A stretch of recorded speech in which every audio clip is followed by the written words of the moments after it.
Bonjour, bonsoir, selon votre position géographique. Moi, c'est coach Sandra. Je suis Business, Relationship and Wellness Coach. Je fais cette vidéo aujourd'hui pour parler de ce qu'on appelle les non négociables. Je parle des non négociables, pourquoi? Parce que je suis dans pas mal de groupes en ligne où je vois des gens faire, comment je vais dire, des posts anonymement pour parler de leurs problèmes et autres et demander qu'on leur apporte notre, je vais dire, expertise ou alors qu'on leur donne des conseils. Je pense pour ma part que si les gens se fixaient ce qu'on appelle les non négociables avant de s'engager dans des relations, ils éviteraient beaucoup de choses. Je m'explique. Avant de t'engager normalement dans une relation, tu dois te dire, tu dois te connaître toi-même déjà, savoir quel genre de personne tu es, savoir d'où tu viens, et puis savoir ce que tu es capable d'accepter ou pas, ou bien de pardonner ou pas, ce qui peut se négocier dans ta relation future.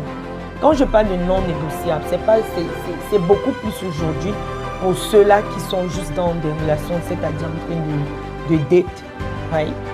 Ou alors, même si tu es déjà marié, tu peux toujours te fixer ces non négociables, dépendamment de ton conjoint en fait. Et quand tu es déjà marié, tu peux te fixer des non négociables, mais avec ton mari, donc vous asseyez, vous vous fixez certains objectifs, ce que tu n'aimerais pas ou alors plus qu'il te fasse et vice versa.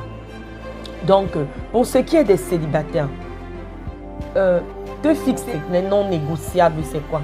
C'est prendre une liste aujourd'hui, c'est prendre une liste et relever ce que tu n'aimes pas, ce que tu ne peux pas pardonner ou alors ce que tu ne peux pas laisser aller. Ça peut être n'importe quoi et ça dépend de la personne.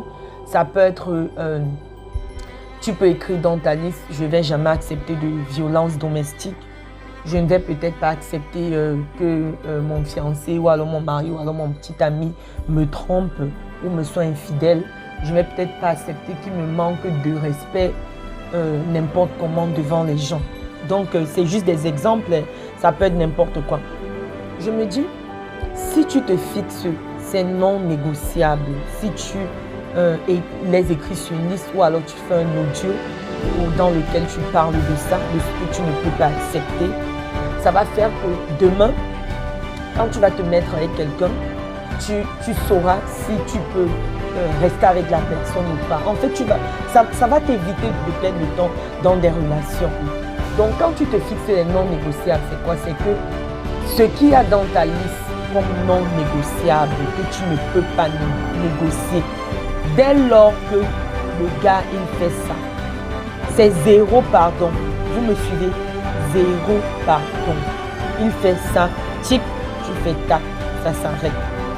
Oui, parce que c'est dès maintenant que tu dois te fixer cela pour ne pas te perdre du temps en fait.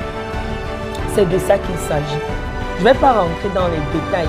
Si tu te fixes cette liste-là, si tu te fixes ces non négociables, dès lors que tu vas rencontrer quelqu'un qui ne va pas dans le même sens que toi, qui ne pense pas comme toi, qui ne voit pas les relations comme toi, tu ne vas pas perdre ton temps en fait. Donc les filles, évitez de perdre votre temps.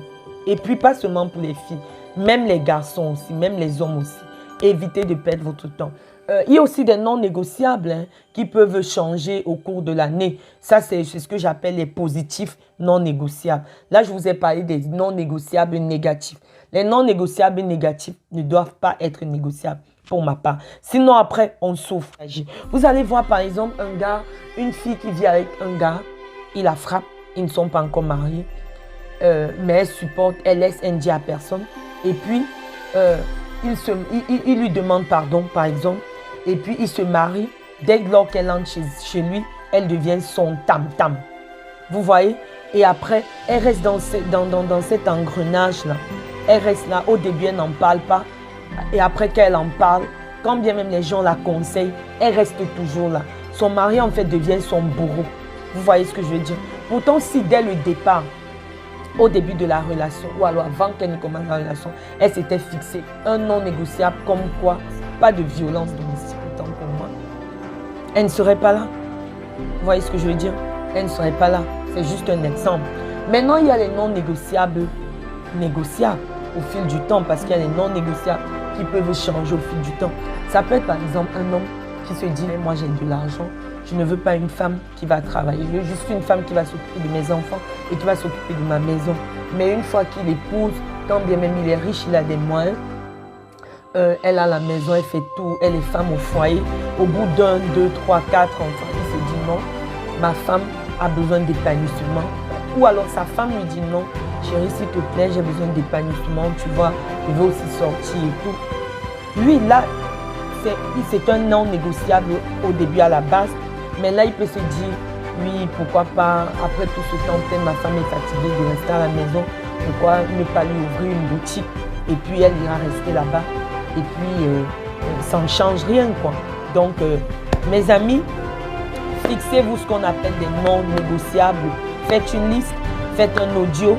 Cela dépend de vous. Vous faites ce que vous voulez et vous verrez que ça vous aiderait beaucoup.